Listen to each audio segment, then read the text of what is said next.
রোজা রাখা অবস্থায় গুরুত্বপূর্ণ এবং লক্ষণীয় বিষয় হচ্ছে সমস্ত ধরনের কবিরা গুনাহ থেকে বেঁচে থাকা, বিশেষ করে গীবত এবং মিথ্যা থেকে বেঁচে থাকা। কারণ হযরত আবু উবাইদা রাদিয়াল্লাহু তাআলা আনহু হতে বর্ণিত, আল্লাহ রাসূল সাল্লাল্লাহু আলাইহি ওয়াসাল্লাম ইরশাদ করেছেন, আস-সিয়ামু জুন্নাতুন মা লাম ইয়াখরুকহা। রোজা মানুষের জন্য ঢাল স্বরূপ, যতক্ষণ উহাকে ফেরে না ফেলে।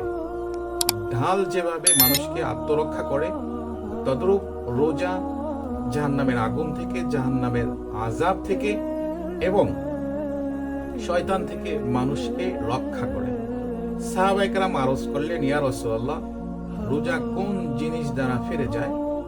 আল্লাহ রাসূল সাল্লাল্লাহু আলাইহি সাল্লাম বললেন, মিথ্যা এবং গীবত দ্বারা।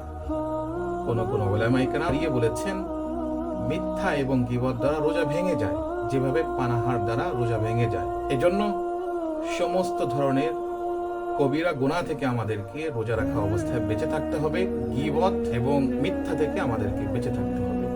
আল্লাহ রাব্বুল আলামিন আমাদেরকে গীবত এবং মিথ্যা থেকে, সমস্ত ধরনের কবিরা গুনাহ থেকে বেঁচে থাকার তৌফিক দান করেন।